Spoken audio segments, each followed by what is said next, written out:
ಶ್ರೀ ಗುರುಭ್ಯೋ ನಮಃ. ಹರಿ ಓಂ.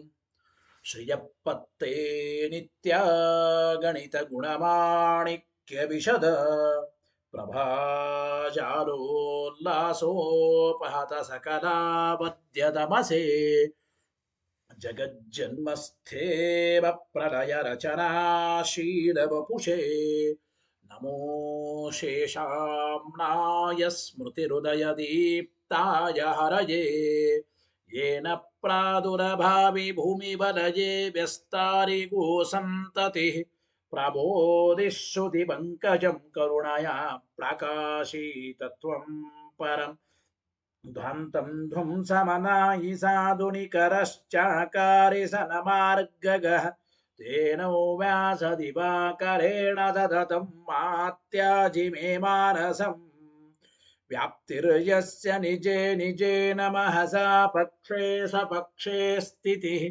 व्यावृत्तिश्च विपक्षतोत विषये सक्तिर्न वैबाधिते नैवास्ति प्रतिपक्षयुक्तिरतुलं शुद्धं प्रमाणं समे भूयात्तत्त्वविनिर्णयाय भगवानानन्दतीर्थो मुनिः भवति यदनुभावादेडमूकोऽपि वाग्मी जडमतिरपि जन्तुः जायते प्राज्ञमौलिः सकलवचनचेतोऽधिपता भारती सा मम वचसि निधत्तं सन्निधिं मानसे च रमानिवासोचितवासभूमि सन्न्याय रत्नावलि जन्मभूमि वैराग्यभाग्यो मम पद्मनाभतीर्थामृताब्धिर्भवताद्विभूत्यै पदवाक्यप्रमाणज्ञान् प्रतिवादिमदच्छिदः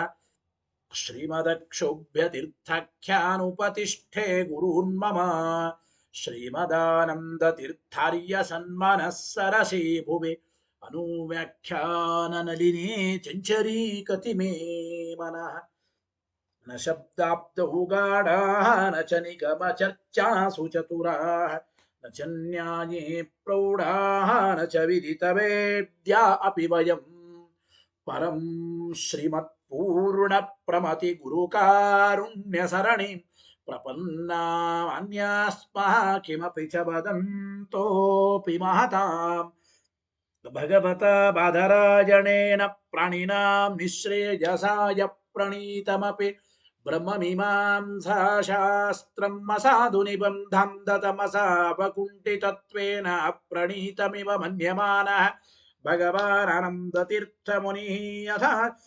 यथाचार्याभिप्रायम् अस्य भाष्यं विधाय अनुभाष्यमपि करिष्यन् विलीन प्रकृतितया स्वयमन्तराय विदुरोऽपि अनवरतमीश्वर प्रवणकाय करणरुत्तिरपि नारायण प्रणामादिकं पारीप्सितस्यानन्तराय परिसमाप्तेः प्रचयस्य च हेतुतया वगीतशिष्टाचार परम्परादिना अवगतम् अवश्यं करणीयं शिष्यान् ग्राहयितुं ग्रन्थादौ निबध्नाति नारायणमिति नारायणं निखिलपूर्णगुणैकदेहं निर्दोषमाप्यतममप्यखिलैः सुवाक्यैः अस्योद्भवादिदमशेषविशेषतोऽपि वन्द्यं सदा प्रियतमं मम सन्नमामि तमेव शास्त्रप्रभवं प्रणम्य जगद्गुरूणां गुरुमञ्जसैव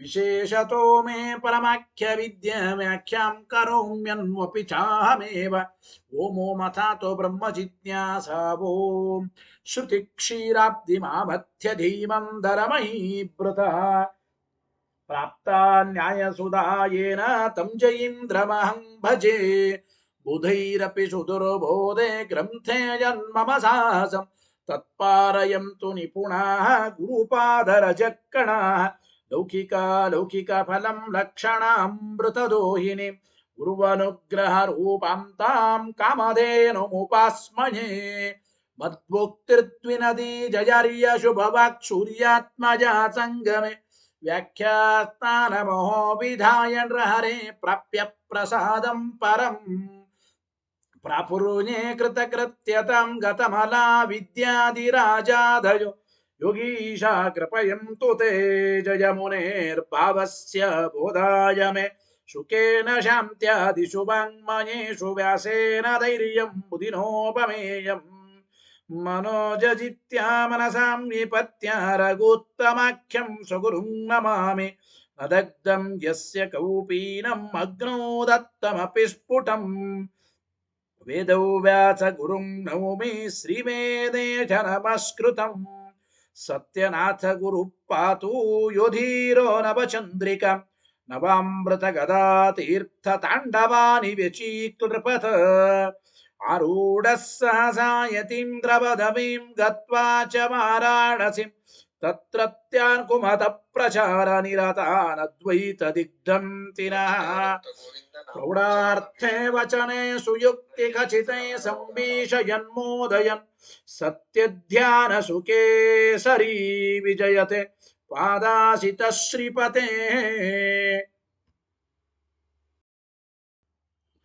प्रावोचद्योतिकं न्यायसुधावाक्यार्थचन्द्रिकां सत्यप्रज्ञगुरुर्दद्यात् प्रज्ञां वैदान्तिकीं सदा बन्धुस्त्वं गुरुरिष्टदैवतमिति त्वत्पादपङ्केरुहं प्राप्तं मां परिपालयेति सततं याचे निबद्धाञ्जलिः चित्तं मद्गुणदोषचिन्तनविदो नूनं मनाक्मा कृताः सत्याभिज्ञगुरोस्त्वदङ्घ्रियुगलं हित्वा न मे सद्गतिः सत्याभिज्ञकराब्जोत्थान् पञ्चाशद्वर्षपूजकान् सत्यप्रमोदतीर्थार्यान् नौमिन्यायसुधारतान् वेदेशमुनिसत्पादसेवा सम्प्राप्तवैभवान् यादवार्यान् वरसुधाटिकाकारान् वयं नुमः पृथ्वीमण्डलमध्यस्थाः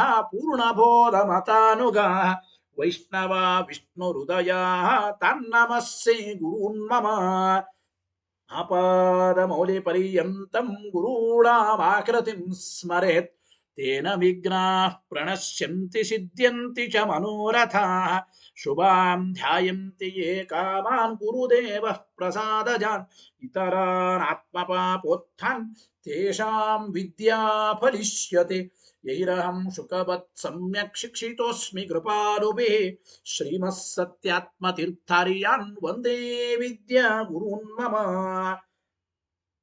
श्रीमन्न्यायसुधासक्तं नानार्थप्रतिपादकं गुणग्राहि अतिश्रेष्ठं श्रीसत्यात्मगुरुं भजे स्वस्त्यस्तु सतामखिलसन्मङ्गलानि भवन्तु ಶ್ರೀಗುರುಭ್ಯೋ ನಮಃ ಹರಿ ಓಂ.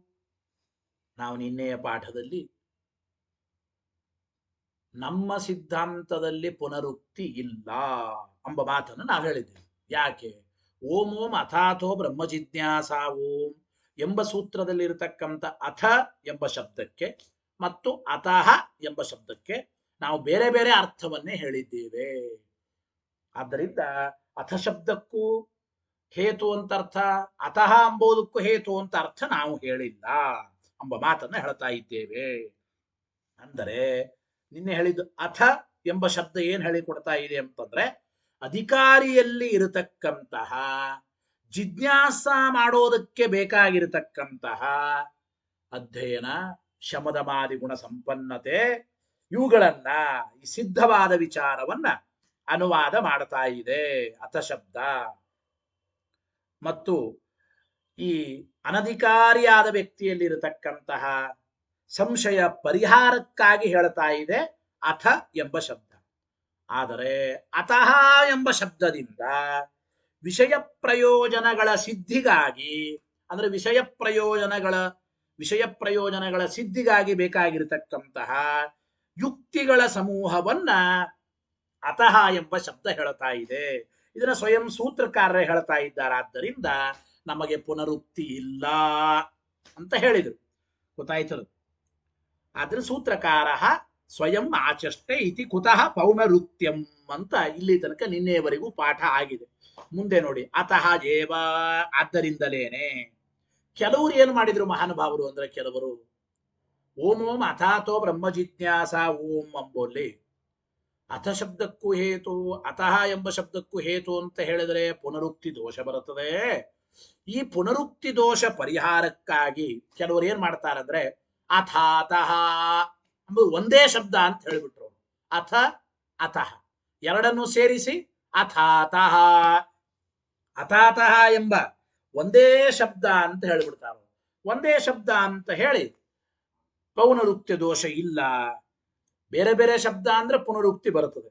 ಈ ಪುನರುಕ್ತಿ ದೋಷದ ಭಯದಿಂದ ಪುನರುಕ್ತಿ ಭಯಾತ ಅಥಾತಃ ಇತ್ಯೇಕಮೇವ ಪದಂ ಯೇ ಅಭ್ಯುಪಗತವಂತಹ, ಯಾರು ಅಥಾತಃ ಎಂಬ ಶಬ್ದ ಇದು ಒಂದೇ ಶಬ್ದ ಒಂದೇ ಪದ ಅಂತ ಹೇಳ್ತಾರೆ, ತೇಪಿ ನಿರಸ್ತಾಹ ಭವಂತಿ, ಅವರನ್ನು ಕೂಡ ನಿರಾಕರಣೆ ಮಾಡಿದಂಗಾಯಿತು ಅಂತ ಟೀಕಾಕೃತ್ಪಾದ ಹೇಳ್ತಾ ಇದ್ದಾರೆ. ಅಂದ್ರೆ ಅಥಾತಃ ಎಂಬುದು ಒಂದೇ ಶಬ್ದ ಅಂತ ಹೇಳಬಾರದು ಅಂದ್ರು. ಯಾತಕ್ಕೆ? ಅರ್ಥಭೇದ ಸಂಭವೇ ಅಪ್ರಸಿದ್ಧ ಕಲ್ಪನಾ ಅನುಪಪತ್ತೇ. ನೋಡಿ, ಪುನರುಕ್ತಿ ಬರುತ್ತದೆ ಎಂಬ ಭಯದಿಂದ ಎರಡು ಶಬ್ದಗಳನ್ನ ಒಂದೇ ಶಬ್ದ ಅಂತ ಹೇಳಿಬಿಟ್ರೆ ಇದು ಸರ್ವಥಾ ಸರಿ ಹೋಗೋದಿಲ್ಲ ಅಂದ್ರು. ಯಾಕೆ ಅಂದ್ರೆ ಅಥ ಎಂಬ ಶಬ್ದಕ್ಕೆ ಅತಃ ಎಂಬ ಶಬ್ದಕ್ಕೆ ಬೇರೆ ಬೇರೆ ಅರ್ಥ ಹೇಳಲಿಕ್ಕೆ ಬರ್ತಾ ಇರುವಾಗ ಅತ್ಯಂತ ಅಪ್ರಸಿದ್ಧವಾದ ಏಕಪದತ್ವವನ್ನ ಒಪ್ಪತಕ್ಕಂತಹದ್ದು ಸರ್ವಥಾ ಯುಕ್ತವಲ್ಲ. ಅಥ ಅಧಿಕಾರ ಸಂಪತ್ತ್ಯನಂತರ ಅತಃ ಮೋಕ್ಷಾಖ್ಯ ಫಲ ಸದ್ಭಾವಾತ್, ಮೋಕ್ಷವೆಂಬ ಪ್ರಯೋಜನ ಇವುಗಳಿರೋದ್ರಿಂದ ಹಿಂಗೆ ಸ್ಪಷ್ಟವಾಗಿ ನಾವು ಮುಂದೆ ಅಥ ಎಂಬ ಶಬ್ದಕ್ಕೆ 5 ಅರ್ಥಗಳನ್ನು ಹೇಳಿದ್ದೇವೆ, ಅದನ್ನು ತಿಳಿಸ್ತಾರೆ. ಈ ರೀತಿ ಬೇರೆ ಬೇರೆ ಅರ್ಥಗಳನ್ನ ಹೇಳಲಿಕ್ಕೆ ಬರ್ತಾ ಇರುವಾಗ ನೀವು ಪುನರುಕ್ತಿ ಭಯದಿಂದ ಒಂದೇ ಪದ ಅಂತ ಅಂಬತಕ್ಕಂಥದ್ದು ಸರ್ವಥಾ ಇದು ಅಪ್ರಸಿದ್ಧ ಕಲ್ಪನವಾಗುತ್ತದೆ, ಒಪ್ಪಬಾರದು ಅಂದ್ರು. ಅರ್ಥಭೇದ ಸಂಭವೇ ಅಪ್ರಸಿದ್ಧ ಕಲ್ಪನಾ ಅನುಪಪತ್ತೇ, ಒಪ್ಪಬಾರದು ಅಂತ ಹೇಳಿದ್ರು ಟೀಕಾಕೃತ್ಪಾದರು. ಇದಾದ ಮೇಲೆ ಅವರೊಂದು ಪ್ರಶ್ನೆ ನೋಡಿ, ನಾನು ವೇದ ಪ್ರಾಮಾಣ್ಯಾಧಿಕಂ ಪೂರ್ವಮೀಮಾಂಸಾಯಾಂ ಉಪಪಾದಿತಂ ಅತಃ ಕಿಮರ್ಥಂ ಅತ್ರ ಪುನಃ ಸೂತ್ರಿತಂ ಇತಿ ಚೇನ್ನ. ಅಂದ್ರೆ ಕೆಲವರಂತ ಇದ್ದಾರೆ ಏನು ಅಂತಂದ್ರೆ, ನೋಡಿ ಈಗ ನೀವು ಮೊದಲನೇ ಸೂತ್ರದಲ್ಲಿ ಈ ಬ್ರಹ್ಮಮೀಮಾಂಸಾ ಶಾಸ್ತ್ರ ವೇದ ಪ್ರಾಮಾಣ್ಯವನ್ನ ಸಮರ್ಥನೆ ಮಾಡ್ತಾ ಇದೆ ಅಂದ್ರೆ ಅಭಿಪ್ರಾಯ ಅಲ್ಲಿ ತಿಳಿಸಿಕೊಟ್ಟಿದ್ದಾರೆ. ಏನು ಅಂತಂದ್ರೆ 5ನೇ ವ್ಯಾಖ್ಯಾನವೇ ಇದು. 4ನೇ ವ್ಯಾಖ್ಯಾನ ಯಾವುದು? ವೇದ ಪ್ರಮಾಣವಾಗಿರುವುದರಿಂದ ಅತಃ ವೇದ ಪ್ರಾಮಾಣ್ಯಾತ್ ಬ್ರಹ್ಮ ಜಿಜ್ಞಾಸಾ ಕರ್ತವ್ಯ ಅಂತ. ಇದು 4ನೇ ಅರ್ಥ ಅಥ ಶಬ್ದಕ್ಕೆ. ಮುಂದೆ ಹೇಳುತ್ತೇನೆ, ಅಥ ಶಬ್ದಕ್ಕೆ ಒಟ್ಟು 5 ಅರ್ಥಗಳನ್ನು ನಾವು ಹೇಳಿದ್ದೇವೆ. ಅದರಲ್ಲಿ 4ನೇ ಅರ್ಥ ಅತಃ ಅಂತಂದ್ರೆ ವೇದ ಪ್ರಾಮಾಣ್ಯ, ವೇದವು ಪ್ರಮಾಣವಾದ್ದರಿಂದ ಜಿಜ್ಞಾಸ ಮಾಡಬೇಕು ಅಂದ್ರೆ ಸರಿ. ಇಲ್ಲಿ ಪ್ರಶ್ನೆ, ಮೊದಲನೇ ಸೂತ್ರದಿಂದ ವೇದ ಪ್ರಾಮಾಣ್ಯವನ್ನ ಸಮರ್ಥನೆ ಮಾಡುವ ಅವಶ್ಯಕತೆ ಏನಿದೆ? ಯಾಕೆಂದ್ರೆ ಪೂರ್ವ ಮೀಮಾಂಸಾದಲ್ಲೇನೆ ವೇದ ಪ್ರಾಮಾಣ್ಯವನ್ನ ಸಮರ್ಥನೆ ಮಾಡಿ ಆಗಿದೆ ಅಂದ ಮೇಲೆ ಮತ್ತೆ ನೀವು ಯಾತಕ್ಕೆ ವೇದ ಪ್ರಾಮಾಣ್ಯವನ್ನು ಸಮರ್ಥನೆ ಮಾಡಬೇಕು? ನಾನು ವೇದ ಪ್ರಾಮಾಣ್ಯಾಧಿಕಂ ಪೂರ್ವಮೀಮಾಂಸಾಯಾಮ್ ಉಪಪಾದಿತಂ, ವೇದ ಪ್ರಾಮಾಣ್ಯವನ್ನ ಪೂರ್ವಮೀಮಾಂಸಾದಲ್ಲೇನೆ ಸಮರ್ಥನೆ ಮಾಡಿ ಆಗಿದೆ. ಅತಃ ಕಿಮರ್ಥಂ ಅತ್ರ ಪುನಃ ಸೂತ್ರಿತಂ, ಪೂರ್ವಮೀಮಾಂಸಾದಲ್ಲೇ ವೇದ ಪ್ರಮಾಣ ಅಂತ ಸಮರ್ಥನೆ ಮಾಡಿ ಆದ ಮೇಲೆ ಓಂ ಓಂ ಅಥಾತೋ ಬ್ರಹ್ಮ ಜಿಜ್ಞಾಸಾ ಓಂ ಎಂಬ ಸೂತ್ರದಿಂದ ಮತ್ತೆ ವೇದ ಪ್ರಾಮಾಣ್ಯವನ್ನು ಸಮರ್ಥನೆ ಮಾಡೋದು ಯಾತಕ್ಕೆ ಅಂತ ಪ್ರಶ್ನೆ. ಅದಕ್ಕೆ ಈ ಪ್ರಶ್ನೆಗೆ ಉತ್ತರ ಕೊಡ್ತಾ ಇದ್ದಾರೆ. ತದ್ ಉಪಜೀವತ್ವಸ್ಯ ಅಪ್ರತಿಜ್ಞಾತತ್ವ ಎಂಬ ಮಾತನ್ನು ಹೇಳ್ತಾ ಇದ್ದಾರೆ. ಅಂದರೆ ಈ ಬ್ರಹ್ಮಮೀಮಾಂಸಾ ಶಾಸ್ತ್ರ ಪೂರ್ವಮೀಮಾಂಸಾ ಶಾಸ್ತ್ರವನ್ನ ಸರ್ವಥಾ ಉಪಜೀವಿಸಿಕೊಂಡಿದೆ ಅಂತ ನಾವು ಹೇಳೋದಿಲ್ಲ. ಅಂದರೆ ಪೂರ್ವಮೀಮಾಂಸಾ ಶಾಸ್ತ್ರವನ್ನ ಉಪಜೀವಿಸಿಕೊಂಡು ಈ ಬ್ರಹ್ಮಮೀಮಾಂಸಾ ಶಾಸ್ತ್ರ ಹೊರಟಿದ್ದರೆ ಆವಾಗ ಪೂರ್ವಮೀಮಾಂಸಾ ಶಾಸ್ತ್ರದಲ್ಲೇ ವೇದ ಪ್ರಾಮಾಣ್ಯವನ್ನು ಸಮರ್ಥನೆ ಮಾಡಿದ್ದಾರೆ, ಮತ್ತೆ ಇಲ್ಯಾಕೆ ಅಂತ ಪ್ರಶ್ನೆ ಬರ್ತಾ ಇತ್ತು. ಅದಕ್ಕೆ ಹೇಳ್ತಾ ಇದ್ದಾರೆ, ನಾವು ಪೂರ್ವ ಮೀಮಾಂಸಾ ಸೂತ್ರವನ್ನ ಬ್ರಹ್ಮಸೂತ್ರಗಳು ಅವಲಂಬಿಸಿಕೊಂಡಿವೆ ಅಂತ ನಾವು ಸರ್ವಥಾ ಹೇಳೋದಿಲ್ಲ.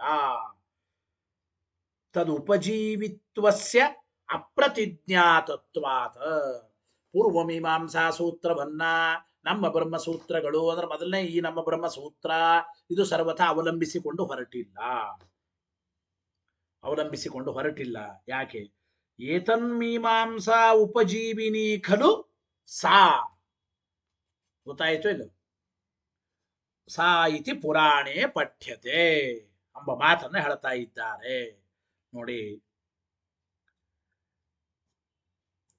ಯಾರು ಸೂತ್ರಗಳು ಪೂರ್ವಮೀಮಾಂಸಾ ಸೂತ್ರವನ್ನ ಅವಲಂಬಿಸಿಕೊಂಡು ಹೊರಟಿವೆ ಅಂತ ಹೇಳ್ತಾರೋ ಅವರಿಗೆ ಈ ದೋಷ. ಏನಂತ? ಪೂರ್ವಮೀಮಾಂಸಾ ಶಾಸ್ತ್ರದಲ್ಲೇ ವೇದ ಪ್ರಾಮಾಣ್ಯ ಹೇಳಿದ್ದಾರೆ, ಮತ್ತೆ ಓಂ ಓಂ ಅಥಾತ ಬ್ರಹ್ಮ ಜಿಜ್ಞಾಸ ಓಂ ಎಂಬ ಸೂತ್ರದಲ್ಲಿ ವೇದ ಪ್ರಾಮಾಣ್ಯವನ್ನು ಸಮರ್ಥನೆ ಮಾಡೋದಕ್ಕೇನು ಕಾರಣ? ವೇದ ಪ್ರಮಾಣ ಅಂತ ಹೇಳಿದ ವಿಚಾರವನ್ನೇ ಮತ್ತೆ ಬ್ರಹ್ಮ ಮೀಮಾಂಸಾ ಶಾಸ್ತ್ರ ಈ ಬ್ರಹ್ಮಸೂತ್ರಗಳಲ್ಲಿಯೂ ವೇದ ಪ್ರಮಾಣ ಅಂತ ಅದನ್ನೇ ಹೇಳಿದರೆ ಪುನರುಕ್ತಿ ಬರ್ತದಲ್ಲ ಅಂತ ಅವರಿಗೆ ದೋಷ ಹೇಳಿ, ನಾವು ಸರ್ವಥಾ ಬ್ರಹ್ಮಸೂತ್ರಗಳು ಪೂರ್ವ ಮೀಮಾಂಸಾ ಶಾಸ್ತ್ರವನ್ನು ಅವಲಂಬಿಸಿಕೊಂಡು ಹೊರಟಿದೆ ಅಂತ ನಾವು ಹೇಳೋದೇ ಇಲ್ಲ. ಕಿಂತು ಪೂರ್ವ ಮೀಮಾಂಸಾ ಶಾಸ್ತ್ರವೇ ಈ ಬ್ರಹ್ಮಸೂತ್ರಗಳನ್ನು ಅವಲಂಬಿಸಿಕೊಂಡಿದೆ ಅಂತ ನಾವು ಹೇಳ್ತಾ ಇದ್ದೇವೆ. ಅಂದ್ರೆ ಪುರಾಣಗಳಲ್ಲಿ ಪ್ರಮಾಣದಿಂದ ಈ ವಿಚಾರ ಸಿದ್ಧವಾಗಿದೆ. ಪೂರ್ವ ಮೀಮಾಂಸಾನೇ ಬ್ರಹ್ಮಸೂತ್ರಗಳನ್ನು ಅವಲಂಬಿಸಿಕೊಂಡಿದೆ ಅಂತ ನಾವು ಹೇಳ್ತಾ ಇದ್ದೇವೆ. ಹಾಗೇ ಪುರಾಣಗಳಲ್ಲಿ ಹೇಳಲ್ಪಟ್ಟಿದೆ. ಏತನ್ಮೀಮಾಂಸೋಪಜೀವಿನಿ ಖಲು ಸಾ. ಸಾ ಅಂದ್ರೆ ಪೂರ್ವ ಮೀಮಾಂಸಾನೆ ಏತನ್ ಉಪಜೀವಿನಿ, ಈ ಬ್ರಹ್ಮಸೂತ್ರಗಳನ್ನ ಉಪಜೀವಿಸಿಕೊಂಡಿದೆ ಎಂಬ ಮಾತನ್ನು ಹೇಳ್ತೇವೆ. ನಾವು ಹೇಳೋದಲ್ಲ, ಇತಿ ಪುರಾಣೇ ಪಠ್ಯತೆ ಅಂದ್ರು. ಪುರಾಣದಲ್ಲಿ ಇದೇ ರೀತಿ ಹೇಳಲ್ಪಡ್ತಾ ಇದೆ. ಟೀಕಾಕಪ್ಪ ಆದ್ರೂ ಪ್ರಮಾಣ ವಾಕ್ಯ ಕೊಡ್ತಾರೆ. ಪೂರ್ವ ಮೀಮಾಂಸಾ ಶಾಸ್ತ್ರ ಯಾವುದೇ ನಿರ್ಣಯ ಇರಲಿ ಅದು ಬ್ರಹ್ಮಸೂತ್ರಗಳನ್ನ ಅವಲಂಬಿಸಿಕೊಂಡು ಹೊರಟದ್ದು.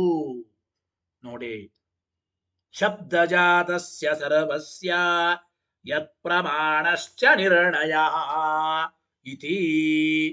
ನೋಡಿ, ಸಮಸ್ತ ಎಲ್ಲ ಸಮೂಹಕ್ಕೂ ಕೂಡ ಮತ್ತು ಯಾವುದೇ ವಿಧವಾದ ಅರ್ಥ ನಿರ್ಣಯ ಮಾಡಬೇಕಾದರೂ ಬ್ರಹ್ಮಸೂತ್ರಗಳೇ ಪ್ರಮಾಣ. ಶಬ್ದಜಾತಸ್ಯ ಸರ್ವಸ್ಯ, ಸರ್ವಸ್ಯ ಶಬ್ದಜಾತಸ್ಯ ಸಮಸ್ತವಾದ ಶಬ್ದಗಳ ಸಮೂಹಕ್ಕೆ ಮತ್ತು ನಿರ್ಣಯ ಅರ್ಥ ನಿರ್ಣಯ ಮಾಡುವಾಗ ಯತ್ ಪ್ರಮಾಣಶ್ಚ, ಯಾವ ಬ್ರಹ್ಮಸೂತ್ರಗಳೇ ಪ್ರಮಾಣ. ಅಂದ್ರೆ ಬ್ರಹ್ಮಸೂತ್ರಗಳನ್ನ ಅವಲಂಬಿಸಿವೆ. ಪೂರ್ವ ಮೀಮಾಂಸಾ ಶಾಸ್ತ್ರ ಆಗಿರ್ಬೋದು, ಯಾವುದೇ ನಿರ್ಣಯ ಆಗಿರ್ಬೋದು, ಸಮಸ್ತವಾದ ಶಬ್ದ ರಾಶಿ ಸಕಲ ವೇದಾರ್ಥ ನಿರ್ಣಾಯಕವಾದದ್ದು, ಎಲ್ಲ ಅರ್ಥ ನಿರ್ಣಾಯಕವಾದದ್ದು ಇದು ಬ್ರಹ್ಮಸೂತ್ರಗಳು, ಬ್ರಹ್ಮಮೀಮಾಂಸಾ ಶಾಸ್ತ್ರ. ಆದ್ದರಿಂದ ನಮ್ಮ ಬ್ರಹ್ಮಸೂತ್ರಗಳು ಪೂರ್ವ ಮೀಮಾಂಸಾ ಶಾಸ್ತ್ರವನ್ನು ಅವಲಂಬಿಸಿಕೊಂಡಿಲ್ಲ. ಆದ್ದರಿಂದ ಅಲ್ಲಿ ಹೇಳಿದ ವೇದ ಪ್ರಾಮಾಣ್ಯವನ್ನೇ ಇಲ್ಯಾಕೆ ಹೇಳಿದ್ದಾರೆ ಅಂತ ಇಲ್ಲಿ ಮತ್ತೆ ಪ್ರಶ್ನೆ ಮಾಡಬೇಡಿ ಅಂತ ಹೇಳಿದ್ದಾರೆ. ಇದಾದ ಮೇಲೆ ಮತ್ತೆ ಪ್ರಶ್ನೆ, ತಥಾಪಿ ಹಾಗಿದ್ದರೂ ಕೂಡ ತಥಾಪಿ ನ ವಿಲಕ್ಷಣತ್ವಾತ್ ಇತ್ಯಾದಿನ ವೇದ ಪ್ರಾಮಾಣ್ಯಾದೇಹೇ ಸಮರ್ಥನಾತ್ ನ ತತ ಅತಃ ಶಬ್ದಾರ್ಥ ಇತಿ ಚೇನ್ನ. ಇಲ್ಲಿ ಮತ್ತೆ ಪ್ರಶ್ನೆ, ನವಿಲಕ್ಷಣತ್ವಾಧಿಕರಣದಲ್ಲಿ ಓಂ ನವಿಲಕ್ಷಣತ್ವಾತ್ ತಥಾ ಹಿ ದರ್ಶಯತಿ ಓಂ ಅಂತ ಸೂತ್ರ ನವಿಲಕ್ಷಣತ್ವಾಧಿಕರಣ ಅಂತ ಹೇಳ್ತಾರೆ.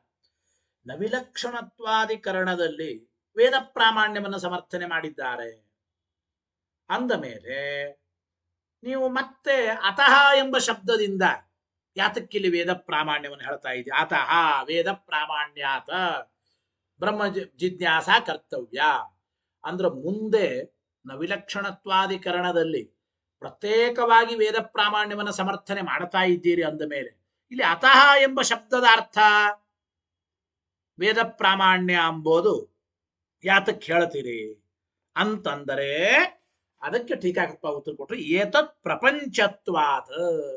ಇಲ್ಲಿ ಅತಃ ಎಂಬ ಶಬ್ದದಿಂದ ಏನು ವೇದ ಪ್ರಾಮಾಣ್ಯವನ್ನು ಹೇಳಿದ್ದೇವೆ ಸಂಕ್ಷೇಪವಾಗಿ, ಇದರ ವಿವರಣೆನೇ ನವಿಲಕ್ಷಣತ್ವಾಧಿಕರಣದಲ್ಲಿ ವೇದ ಪ್ರಮಾಣ ಎಂಬುದನ್ನು ಸಮರ್ಥನೆ ಮಾಡ್ತಾ ಇದ್ದೇವೆ ಅಂತ ಅರ್ಥ. ಗೊತ್ತಾಯ್ತೋ ಇಲ್ಲ? ಅಂದ್ರೆ ನವಿಲಕ್ಷಣತ್ವಾಧಿಕರಣದಲ್ಲಿ ವೇದ ಪ್ರಾಮಾಣ್ಯವನ್ನ ಮುಂದೆ ಹೇಳೋರಿದ್ದಾರೆ ವಿಸ್ತಾರವಾಗಿ. ಇಲ್ಯಾಕೆ ಮತ್ ನೀವು ಅತಃ ಎಂಬ ಶಬ್ದದಿಂದ ವೇದ ಪ್ರಮಾಣವಾಗಿದೆ ಅಂತ ಹೇಳ್ತೀರಿ ಅಂತಂದ್ರೆ, ಹೌದು, ಇಲ್ಲಿ ಹೇಳುವ ಅತಃ ಎಂಬ ಶಬ್ದದಿಂದ ಏನು ವೇದ ಪ್ರಮಾಣವಾಗಿದೆ ಅಂತ ಹೇಳ್ತಾ ಇದ್ದೀವಿ. ಅತಃ ಎಂಬ ಶಬ್ದದ ಅರ್ಥವೇ ವೇದ ಪ್ರಾಮಾಣ್ಯ. ಅತಃ ವೇದ ಪ್ರಮಾಣವಾದ್ದರಿಂದ ಅಂತೇನು ಇಲ್ಲಿ ಹೇಳ್ತಾ ಇದ್ದೇವೆ. ಇದರ ವಿಸ್ತಾರವಾದ ಭಾಗ, ಇದರ ವಿವರಣೆನೆ ಮುಂದೆ ನವಿಲಕ್ಷಣತ್ವಾಧಿಕರಣದಲ್ಲಿ ವೇದ ಪ್ರಾಮಾಣ್ಯದ ಸಮರ್ಥನೆ. ಆದ್ದರಿಂದ ವ್ಯಾಖ್ಯಾನ ವ್ಯಾಖ್ಯೇಯ ಭಾವ ಅಂತ ಅಭಿಪ್ರಾಯ. ಅತಃ ಎಂಬ ಶಬ್ದದಿಂದ ಸಂಕ್ಷೇಪವಾಗಿ ಹೇಳಿದ ವೇದ ಪ್ರಾಮಾಣ್ಯವನ್ನೇ ವಿಸ್ತಾರವಾಗಿ ನವಿಲಕ್ಷಣತ್ವಾಧಿಕರಣದಲ್ಲಿ ಸಮರ್ಥನೆ ಮಾಡ್ತಾ ಇದ್ದಾರೆ. ಆದ್ದರಿಂದ ಪುನರುಕ್ತಿ ದೋಷ ಮುಂದೆನೂ ಕೂಡ ಬರೋದಿಲ್ಲ ಅಂತ ಅಭಿಪ್ರಾಯ. ಮತ್ತು ಕ್ವಚಿದ್ ಅರ್ಥ ನಿರ್ಣಯೇ ತಾತ್ಪರ್ಯಾಚ ಇನ್ನೊಂದು ಮಾತನ್ನು ಕೂಡ ಹೇಳ್ತಾ ಇದ್ದಾರೆ. ಏನಪ್ಪಾ ಅಂತಂದ್ರೆ, ಕೆಲವು ಕಡೆ ಅರ್ಥ ನಿರ್ಣಯದಲ್ಲಿ ತಾತ್ಪರ್ಯವೂ ಇದೆ ಅಂತ ಅಭಿಪ್ರಾಯ. ಅಂದ್ರೆ ಇಂತಹ ಒಂದು ಅರ್ಥ ನಿರ್ಣಯ ಮಾಡೋ ವಿಚಾರದಲ್ಲೇ ತಾತ್ಪರ್ಯ ಇದೆ ಅಂಬೋದನ್ನು ಕೂಡ ನಾವು ಮುಂದೆ ಹಾಗೆ ಹೇಳ್ತಾ ಇದ್ದೇವೆ ಅಂತ ಅಭಿಪ್ರಾಯ. ಕ್ವಚಿತ್ ಕೆಲವು ಕಡೆ ಅರ್ಥ ನಿರ್ಣಯ ತಾತ್ಪರ್ಯಾಚ ಅರ್ಥ ನಿರ್ಣಯ ಮಾಡೋದರಲ್ಲೇ ವಿಶೇಷವಾದ ಒಂದು ತಾತ್ಪರ್ಯ ಇದೆ ಅಂತ ಅಭಿಪ್ರಾಯ. ತಥಾಚ ವಕ್ಷತೆ ಅದನ್ನೇ ಮುಂದೆ ಹಾಗೆ ಹೇಳ್ತಾ ಇದ್ದ. ಏನಂತ? ಸ್ವರೂಪ ನಿರ್ಣಯೈವ ಇತಿ ಯತ್ರ ತನ್ನಿರ್ಣಯಂ ಇತಿ ಚ ಎರಡು ಕಡೆ ಹೇಳ್ತಾ ಇದ್ದಾರೆ ಎಂಬ ಮಾತನ್ನು ಹೇಳ್ತಾ ಇದ್ದಾರೆ. ಸ್ವರೂಪ ನಿರ್ಣಯಕ್ಕಾಗೇನೆ ಹೇಳಿದ್ದು ವೇದ ಪ್ರಾಮಾಣ್ಯವನ್ನ, ಮತ್ತು ಅಲ್ಲಿ ಅದರ ನಿರ್ಣಯವನ್ನ ಎಂಬ ಮಾತನ್ನು ಹೇಳ್ತಾ ಇದ್ದಾರೆ. ಈ ರೀತಿ ಸ್ವರೂಪ ನಿರ್ಣಯಕ್ಕಾಗಿ ಮತ್ತು ಆ ವಿಶೇಷವಾದ ಸ್ವರೂಪದ ನಿರ್ಣಯಕ್ಕಾಗಿ ಅಂತ ಇನ್ನೊಂದು ಕಡೆ ಎರಡೆರಡು ಕಡೆ ಹೀಗೆ ಹೇಳ್ತಾ ಇರೋದರಿಂದ ಸರ್ವತಾ ಪುನರುಕ್ತಿ ಎಲ್ಲ ಏನು ದೋಷ ಬರೋದಿಲ್ಲ. ಅರ್ಥ ನಿರ್ಣಯ ಮಾಡಬೇಕಾದ್ರೆ ತಾತ್ಪರ್ಯ ಅಲ್ಲಿದೆ ಅಂತ ಹೇಳೋ ಸಲುವಾಗಿ ಎರಡೆರಡು ಸಲ ಹೇಳೋದುಂಟು. ನೀವು ಬರಲೇಬೇಕು, ನೀವು ನಿಶ್ಚಿತವಾಗಿ ಬರಲೇಬೇಕು ಒಂದ್ಸಲ ಅಂದ್ರೆ ಸಾಕು. ಎರಡೆರಡು ಸಲ ಯಾಕಂತಾರೆ? ನೀವು ಬರಲೇಬೇಕು ಎಂಬುದರಲ್ಲಿ ತಾತ್ಪರ್ಯ ಇದೆ ಅಂತ ಅಭಿಪ್ರಾಯ. ಇತೀಶ ಇಷ್ಟು ಮುಗೀತು. ತಥಾಪಿ ಕಾರ್ಯಪರತ್ವ ನಿರಾಕರಣಂ ನ ಅಥ ಶಬ್ದಾರ್ಥ ತಸ್ಯ ಅನುಪದಮೇವ ತತ್ತು ಸಮನ್ವಯಾತ್ ಇತಿ ನಿರಾಕರಿಷ್ಯಮಾಣತ್ವಾತ್ ಇತಿ ಚೇನ್ನ. ಇದರ ಮೇಲೆ ಮತ್ತೆ ಇನ್ನೊಂದು ಪ್ರಶ್ನೆ ಏನಪ್ಪಾ ಅಂತಂದ್ರೆ, ನೋಡಿ, ಈಗ ಅತಃ ಎಂಬ ಶಬ್ದಾರ್ಥ ಏನು ಅಂತಂದ್ರೆ, ಅತಃ ಎಂಬ ಶಬ್ದಕ್ಕೆ ಇನ್ನೊಂದು ಅರ್ಥವನ್ನ ಹೇಳಿದ್ದಾರೆ. ಏನು ಇನ್ನೊಂದು ಅರ್ಥ ಹೇಳಿದ್ದಾರೆ ಅಂತಂದ್ರೆ, ವೇದಗಳು ಕಾರ್ಯಪರವಲ್ಲ, ವೇದಗಳು ಸಿದ್ಧಾರ್ಥ ಬೋಧಕವಾಗಿವೆ. ಅತಃ ವೇದಸ್ಯ ಸಿದ್ಧಾರ್ಥ ಬೋಧಕತ್ವಾತ್ ಅಂತ ಅರ್ಥ ಹೇಳಿದ್ದೀರಿ. ಅಂದ್ರೆ ವೇದಗಳು ಕಾರ್ಯಪರವಲ್ಲ, ವೇದಗಳಿಗೆ ಕಾರ್ಯಪರತ್ವ ನಿರಾಕರಣೆ ಎಂಬ ಅರ್ಥ ಅತಃ ಎಂಬ ಶಬ್ದಕ್ಕೆ ಇಲ್ಲಿ ಹೇಳಿದ್ದೀರಿ. ಆದರೆ ಇದೇ ವಿಚಾರವನ್ನೇ ಸಮನ್ವಯಾಧಿಕರಣದಲ್ಲಿ ಓಂ ತತ್ವ ಸಮನ್ವಯಾತ್ ಓಂ ಎಂಬುವಾಗ ಸಮನ್ವಯಾಧಿಕರಣದಲ್ಲಿ ಮತ್ತೆ ಹೇಳಿದ್ದಾರಲ್ಲ. ತತ್ವ ಸಮನ್ವಯಾತ್ ಓಂ ಎಂಬಲ್ಲಿ ಸಮನ್ವಯಾಧಿಕರಣದಲ್ಲಿ ವೇದವು ಸರ್ವಥಾ ಕಾರ್ಯಪರ ಅಲ್ಲ, ಸಿದ್ಧನಾದ ಬ್ರಹ್ಮಸ್ವರೂಪವನ್ನ ತಿಳಿಸಿಕೊಡ್ತಾ ಇದೆ ಅಂತ ಮುಂದೆ ಹೇಳೋರಿದ್ದಾರೆ. ಅಂದ್ಮೇಲೆ ಮತ್ತೆ ಇಲ್ಲಿ ಮೊದಲಿಗೆ ಅತಃ ಎಂಬ ಶಬ್ದದಿಂದ ಕಾರ್ಯಪರತ್ವದ ನಿರಾಕರಣೆಯ ಅವಶ್ಯಕತೆ ಏನಿದೆ ಅಂತ ಪ್ರಶ್ನೆ ಹೇಳ್ತಾ ಇದ್ದಾರೆ. ಗೊತ್ತಾಯ್ತೋ ಇಲ್ಲೋ ನೋಡಿ. ತಥಾಪಿ ಕಾರ್ಯಪರತ್ವ ನಿರಾಕರಣಂ, ಅತಃ ಎಂಬ ಶಬ್ದದ ಅರ್ಥ ವೇದವು ಕಾರ್ಯಪರವಲ್ಲ ಅಂಬೋದು. ಅಂದ್ರೆ ವೇದಕ್ಕೆ ಕಾರ್ಯಪರತ್ವದ ನಿರಾಕರಣೆ ಅಂಬೋದೇ ಅತಃ ಎಂಬ ಶಬ್ದದ ಅರ್ಥ. ಇದನ್ನು ಹೇಳಿದ್ದೀರಿ. ಆದರೆ ತಸ್ಯ ಅನುಪದಮೇವ, ಅದನ್ನು ಮುಂದೇನೆ ಇಲ್ಲೇ ಜಿಜ್ಞಾಸಾಧಿಕರಣ ಆದಮೇಲೆ ಸ್ವಲ್ಪ ಹೊತ್ತಿಗೆ ಜಿಜ್ಞಾಸಾಧಿಕರಣ ಜನ್ಮಾಧಿಕರಣ ನಾವು ಕೇಳಿದ ಓಂ ತತ್ವ ಸಮನ್ವಯಾತ್ ಓಂ ಅಂತ ಹೇಳುವಾಗ ಮುಂದೆ ಸಮನ್ವಯಾಧಿಕರಣದಲ್ಲೇ ಹತ್ತಿರದಲ್ಲೇನೆ ಕಾರ್ಯಪರತ್ವ ನಿರಾಕರಣೆ ಹೇಳ್ತಾ ಇದ್ದಾರೆ. ಸಮನ್ವಯಾಧಿಕರಣದಲ್ಲಿ ಅನುಪದಮೇವ ತತ್ವ ಸಮನ್ವಯಾತಿಥಿ ನಿರಾಕರಿಷ್ಯಮಾಣತ್ವಾತ. ತತ್ವ ಸಮನ್ವಯಾಧಿಕರಣದಲ್ಲಿ ಮುಂದೆನೇ ವೇದವು ಕಾರ್ಯಪರವಲ್ಲ ಬ್ರಹ್ಮಪರವೇ ಅಂತ ಮುಂದೆ ಹೇಳ್ತಾ ಇದ್ದಾರೆ. ಮತ್ತೆ ಅತಃ ಎಂಬ ಶಬ್ದಕ್ಕೆ ಅದೇ ಅರ್ಥವನ್ನು ಇಲ್ಲಿ ಮೊದಲಿಗೆ ಯಾತಕ್ಕೆ ಹೇಳ್ತೀರಿ? ಅದು ಇಚ್ಛೆಯನ್ನ ಹಂಗ ಅನಬೇಡ್ರಿ. ಯಾಕೆ? ಜಗಜ್ಜನ್ಮಾದಿ ಕಾರಣತಯಾ ಶಾಸ್ತ್ರಯೋನಿತ್ವಸ್ಯ ತತ್ರ ಇತರ ನಿರಾಸೇನ ಬ್ರಹ್ಮಣಿ ಸಮರ್ಥನಾತ್ ಎಂಬ ಮಾತನ್ನ ಹೇಳ್ತಾ ಇದ್ದಾರೆ. ಹಾಗೆ ಹೇಳಬೇಡಿ. ಏನು ಅಂದ್ರೆ ಅತಃ ಎಂಬ ಶಬ್ದದ ಅರ್ಥ ಕಾರ್ಯಪರತ್ವ ನಿರಾಕರಣೆ.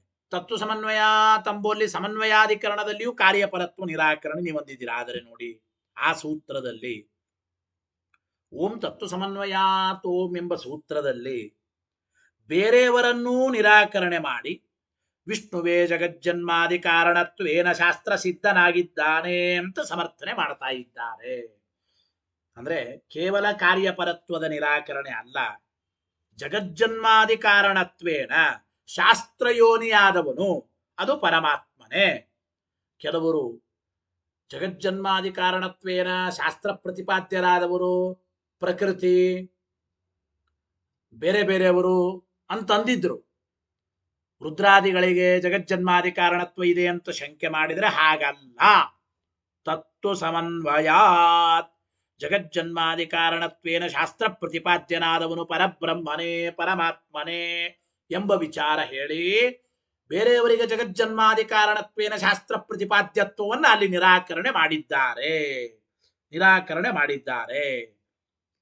ಗೊತ್ತಾಯ್ತೋ ಇಲ್ಲ? ಅಂದ್ರೆ ತತ್ವ ಸಮನ್ವಯಾತ್ ಎಂಬ ಸೂತ್ರದಲ್ಲಿ ನಾವು ಕಾರ್ಯಪರತ್ವ ನಿರಾಕರಣೆ ಮಾಡೇ ಇಲ್ಲ ಅಂದ್ರೆ ಯಾರು ಜಗಜ್ಜನ್ಮಾದಿ ಕಾರಣತ್ವೇನ ಶಾಸ್ತ್ರ ಪ್ರತಿಪಾದ್ಯರಾದವರು ಬೇರೆಯವರು ರುದ್ರಾದಿಗಳು ಅಂತಂತಾರೆ, ಆ ವಿಚಾರ ನಿರಾಕರಣೆ ಮಾಡಿದ್ದೇವೆ. ಜಗಜ್ಜನ್ಮಾದಿ ಕಾರಣ ಅಂತ ಹೇಳಿ ಶಾಸ್ತ್ರ ಪ್ರತಿಪಾದ್ಯನಾದವನು ಪರಬ್ರಹ್ಮ ವಿಷ್ಣುವೇ ಪರಮಾತ್ಮನೇ ಅಂತ ಸಮನ್ವಯಾಧಿಕರಣದಲ್ಲಿ ಹೇಳಿದ್ದೇವೆ. ಬೇರೆಯವರನ್ನು ನಿರಾಕರಣೆ ಮಾಡಿದ್ದೇವೆ. ನಹಿ ಕಾರ್ಯವಾದಿನಃ ಕಾರ್ಯಂ ತಥಾ ಅಭ್ಯುಪಯಂತಿ. ಆದರೆ ಕಾರ್ಯವಾದಿಗಳು ಅಂದ್ರೆ ಕಾರ್ಯತಾವಾದಿಗಳು ಕಾರ್ಯವನ್ನ ಜಗಜ್ಜನ್ಮಾದಿ ಕಾರಣ ಅಂತ ಅವರು ಅನ್ನೋದೇ ಇಲ್ಲ. ತತ್ವ ಸಮನ್ವಯಾತ್ ಎಂಬ ಅಧಿಕರಣದಲ್ಲಿ ನಾವೇನು ಹೇಳಿದ್ವಿ? ವಿಷ್ಣುವೇ ಜಗಜ್ಜನ್ಮಾದಿ ಕಾರಣ, ಬೇರೆಯವರಲ್ಲ, ಇಷ್ಟೇ ಹೇಳಿದ್ದೇವೆ. ಹೊರತು ಕಾರ್ಯ ಇದು ಜಗಜ್ಜನ್ಮಾದಿ ಕಾರಣ ಅಲ್ಲ ಅಂತ ಹಿಂಗೇನು ಹೇಳಿಲ್ಲ ನಾವು. ಕಾರ್ಯ ಅಂಬೋದು ಇದು ಜಗಜ್ಜನ್ಮಾದಿ ಕಾರಣ ಅಲ್ಲ ಅಂತ ನಾವು ಯಾವಾಗ ನಿರಾಕರಣೆ ಮಾಡಬೇಕು? ಒಂದು ವೇಳೆ ಕಾರ್ಯತಾವಾದಿಗಳು ಕಾರ್ಯರೂಪವಾದ ಪದಾರ್ಥವೇ ಜಗಜ್ಜನ್ಮಾದಿ ಕಾರಣ ಅಂತ ಅವ್ರು ಹೇಳಿದ್ರೆ ಕಾರ್ಯ ಅಂಬೋದು ಜಗಜ್ಜನ್ಮಾದಿ ಕಾರಣ ಅಲ್ಲ ಅಂತ ನಾವು ಹೇಳ್ಬೋದಾಗಿತ್ತು. ಆದರೆ ಕಾರ್ಯತಾವಾದಿಗಳು ಹಂಗೇನು ಹೇಳಿಲ್ಲ. ಕಾರ್ಯವನ್ನ ಜಗಜ್ಜನ್ಮಾದಿ ಕಾರಣ ಅಂತ ಕಾರ್ಯತಾವಾದಿಗಳು ಸರ್ವಥಾ ಒಪ್ಪೋದಿಲ್ಲ. ಅಂದ ಮೇಲೆ ಅಲ್ಲಿ ನಾವು ಜಗಜ್ಜನ್ಮಾದಿ ಕಾರಣತ್ವೇನ ಕಾರ್ಯತಾ ನಿರಾಕರಣೆ ಮಾಡೇ ಇಲ್ಲ ಅಂದ್ರು. ಗೊತ್ತಾಯಿತೋ ಇಲ್ಲ? ಆದ್ದರಿಂದ ಕಾರ್ಯವಾದಿನಃ ನಹಿ ಕಾರ್ಯಂ ತಥಾ ಅಭ್ಯುಪಯಂತಿ. ಕಾರ್ಯವಾದಿಗಳು ಕಾರ್ಯವನ್ನ ಏನು ತಥಾ ಅಂದ್ರೆ ಜಗಜ್ಜನ್ಮಾದಿ ಕಾರಣ ಅಂತ ಅವ್ರು ಹೇಳೋದೇ ಇಲ್ಲ. ಏನ ಹಂಗ ಹೇಳಿದ್ರೆ ತತ್ರ ತನ್ನಿರಾಕರಣಂ ಸಂಗಚ್ಛೇತ, ಅಲ್ಲಿ ಆ ಕಾರ್ಯವನ್ನ ನಿರಾಕರಣೆ ಮಾಡಿದ್ದು ಯುಕ್ತವಾಗುತ್ತಾ ಇತ್ತು. ಆದ್ದರಿಂದ ನಾವು ತತ್ವ ಸಮನ್ವಯಾತ್ ಓಂ ಎಂಬ ಸೂತ್ರದಲ್ಲಿ ಸಮನ್ವಯಾಧಿಕರಣದಲ್ಲಿ ಕಾರ್ಯವು ಜಗಜ್ಜನ್ಮಾದಿ ಕಾರಣ ಅಲ್ಲ ಅಂತ ಹೇಳಿ ನಾವು ನಿರಾಕರಣೆ ಮಾಡೇ ಇಲ್ಲ. ಅಲ್ಲಿ ಏನ್ ನಿರಾಕರಣೆ ಮಾಡಿದ್ದೇವೆ? ಜಗಜ್ಜನ್ಮಾದಿ ಕಾರಣತ್ವೇನ ಶಾಸ್ತ್ರ ಪ್ರತಿಪಾದ್ಯರಾದವರು ರುದ್ರಾದಿಗಳಲ್ಲ, ಜಗಜ್ಜನ್ಮಾದಿ ಕಾರಣತ್ವೇನ ಶಾಸ್ತ್ರ ಪ್ರತಿಪಾದ್ಯರಾದವರು ಅದು ವಿಷ್ಣುವೇ ಪರಮಾತ್ಮನೇ ಎಂಬ ವಿಚಾರವನ್ನು ನಾವು ಹೇಳಿದ್ದೇವೆ ಅಂತ ಅಭಿಪ್ರಾಯ. ಗೊತ್ತಾಯ್ತೋ ಇಲ್ಲ? ಅದನ್ನ ಹೇಳಿದ್ದೇವೆ. ಇಷ್ಟು ಒಂದು. ಇದಾದ ಮೇಲೆ ಇಷ್ಟೆಲ್ಲ ವಿಚಾರ ಏನಿದೆ ಅಂದ್ರೆ ಓಂ ಓಂ ಅಥಾತೋ ಬ್ರಹ್ಮ ಜಿಜ್ಞಾಸ ಓಂ ಎಂಬ ಈ ಸೂತ್ರದಿಂದ ವೇದ ಪ್ರಮಾಣವಾಗಿದೆ ಮತ್ತು ವೇದವು ಸಿದ್ಧಾರ್ಥ ಬೋಧಕವಾಗಿದೆ, ಮೋಕ್ಷರೂಪವಾದ ಪ್ರಯೋಜನ ಇದೆ ಮತ್ತು ಬಂಧವು ಸತ್ಯವಾಗಿದೆ, ಶಬ್ದಗಳು ಅನ್ವಿತಾಭಿದಾಯಿಗಳಾಗಿವೆ. ಈ ರೀತಿ ಅತಃ ಶಬ್ದದ ಅತಃ ಎಂಬ ಶಬ್ದಕ್ಕೆ 5 ಅರ್ಥಗಳು ನಾವು ಹೇಳಿದ್ದೇವೆ. ಹೇಳಿ ಬ್ರಹ್ಮ ಜಿಜ್ಞಾಸ ಮಾಡಬೇಕು ಅಂತ ಸಮರ್ಥನೆ ಮಾಡಿದ್ದೇವೆ. ಅಂದ್ರೆ ಇಷ್ಟೊತ್ತು ನಾವು ಓಂ ಓಂ ಅಥ ಅಥವಾ ಬ್ರಹ್ಮ ಜಿಜ್ಞಾಸ ಓಂ ಅತಃ ಎಂಬ ಶಬ್ದಕ್ಕೆ ಏನು ವೇದ ಪ್ರಾಮಾಣ್ಯಾದಿಗಳ ವಿಚಾರವನ್ನು ಹೇಳಿದ್ದೇವೆ. ಎಲ್ಲವೂ ಕೂಡ ನೋಡಿ ಬ್ರಹ್ಮತರ್ಕ ಎಂಬ ಭಗವಂತನೇ ರಚನೆ ಮಾಡಿದ ತರ್ಕಶಾಸ್ತ್ರದಲ್ಲಿ ಇದೆಲ್ಲವೂ ಹೇಳಲ್ಪಟ್ಟಿದೆ ಎಂಬುದನ್ನು ಹೇಳ್ತಾ ಇದ್ದಾರೆ. ಏನು ಆ ಪ್ಯಾರ ನೋಡಿ. ಮೊದಲು ಸ್ಯಾದೇ ತತ ಒಂದು ಪ್ರಶ್ನೆ ಏನು ಅಂತಂದ್ರೆ ತಥಾಪಿ ಏತದಯುಕ್ತಂ ಅಂದ್ರು.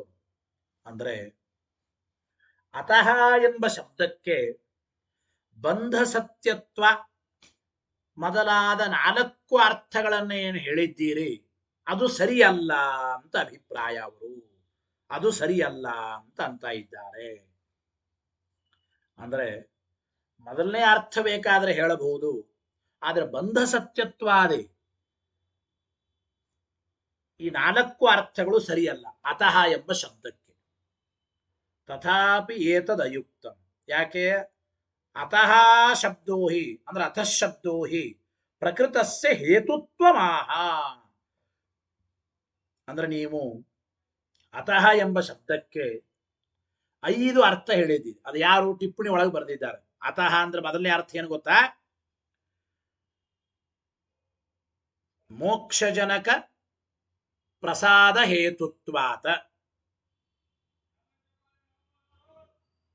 ಬ್ರಹ್ಮ ಜಿಜ್ಞಾಸ ಕರ್ತವ್ಯ ಬ್ರಹ್ಮ ಜಿಜ್ಞಾಸ ಕರ್ತವ್ಯ. ಅಂದ್ರೆ ಹೆಂಗೆ? ಮೊದಲನೇ ಅರ್ಥ ಅಂದ್ರೆ